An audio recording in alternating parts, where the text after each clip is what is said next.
ایسا ہے کہ گرمی کے دنوں میں اور خاص کر جب ہم کوئی کام وغیرہ کرتے ہیں تو اس کے بعد پسینے آنا ایک نارمل چیز تصور کی جاتی ہے، یعنی کوئی خاص مسئلہ اس کو نہیں سمجھا جاتا. لیکن کچھ لوگ ایسے ہوتے ہیں جن کو ایک خاص کنڈیشن ہوتی ہے جس کو انگلش میں یا میڈیکلی ہم ہائپر ہائیڈروسس کا نام دیتے ہیں، جس میں یہ ہوتا ہے کہ ان کو ہر وقت بغیر کسی وجہ کے، بغیر کسی کام کیے، بغیر کسی فزیکل ایکٹیویٹی کے پسینے آتے رہتے ہیں. تو یہ چھوٹی سی ویڈیو اسی حوالے سے ہے کہ اگر آپ کو یا آپ کے گھر میں کسی کو اس طرح کی کنڈیشن ہے تو اس کے پیچھے وجوہات کیا ہو سکتی ہیں. اگر آپ کوئی کنڈیشن ہو گئی ہے تو اس کے ساتھ مزید کمپلیکیشنز کیا ہوتی ہیں.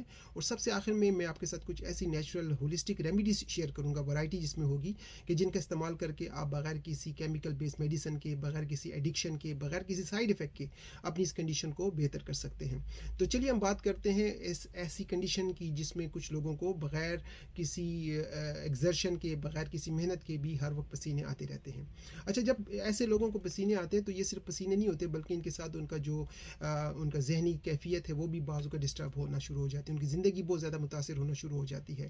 ان کے آرام میں بہت زیادہ پرابلم ہوتی ہے. ان کو بہت زیادہ کبھی کبھی آپ نے دیکھو شرمندگی ہوتی ہے، گھبراہٹ کا احساس ہوتا ہے، اور اسی وجہ سے ان کے اندر ایک قسم کا اعتماد کا جو لیول ہے، جو ایک قسم کا کانفیڈنس ہے وہ کم ہوتا ہے، اور وہ جو ہے سماجی دوری اختیار کرنا شروع کرتے ہیں، یعنی وہ لوگوں سے ملنا جلنا بھی بند کر دیتے ہیں. تو یہ ایک کنڈیشن ایسی ہے جس میں چونکہ ایک شرمندگی کا بعض لوگوں کے لیے عنصر ہوتا ہے، اور اس وجہ سے وہ جو ہے لوگوں کے ساتھ ملنے جلنے میں بھی جو ہے نا ہیزیٹیشن فیل کرتے ہیں.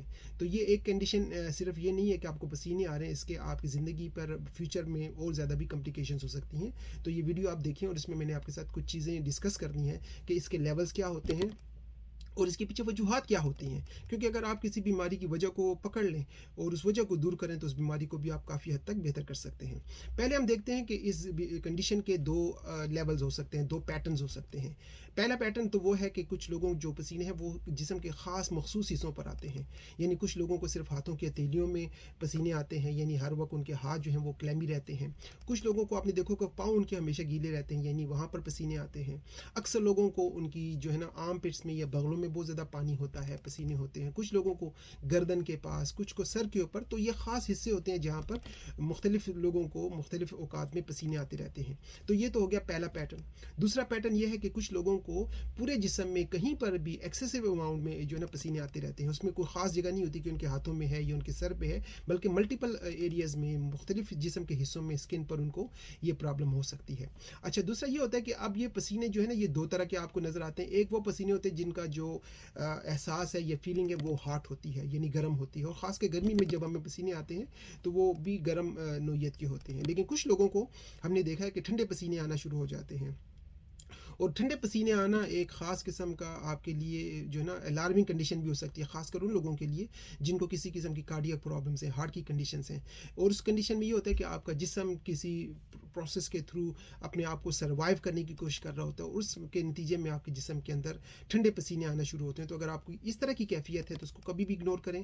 اس کے لیے آپ کو فوراً ANE یا ارجنسی میں ہاسپٹل یا فوری مدد کے لیے، ہیلپ کے لیے ضرورت جانا چاہیے. اس کے لیے آپ کو کوئی لانگ ٹرم یا جو سلو میڈیسنز ہیں ان کا استعمال نہیں کرنا چاہیے، خاص کر جب میں نے بتایا آپ کو ٹھنڈے پسینے آ رہے ہوں. اچھا، کچھ لوگوں کو یہ ہوتا ہے کہ اسکن کی بیماریاں ہوتی ہیں.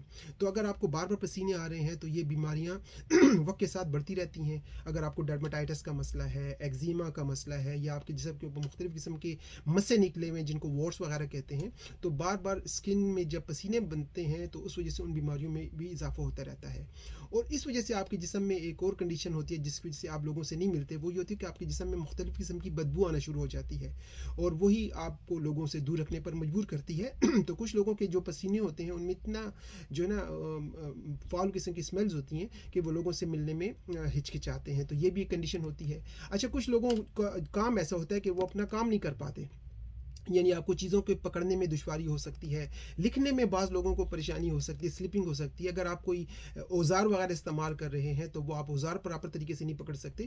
تو یہ ایک کچھ عملی معاملات ہیں، جو کچھ فزیکل ایشوز ہیں جو جن لوگوں کو زیادہ پسینے آتے ہیں ان کو دیکھنے کو ملتے ہیں. اور ایک میڈیکل پرابلم ان کے ساتھ یہ ہوتا ہے کہ ان کے جسم سے چونکہ پانی نکل رہا ہوتا ہے بہت زیادہ، تو پانی صرف پانی نہیں ہوتا، اس کے ساتھ آپ کے جسم کے بہت سارے منرلز یا بہت سارے الیکٹرولائٹس بھی ویسٹ ہو رہے ہوتے ہیں.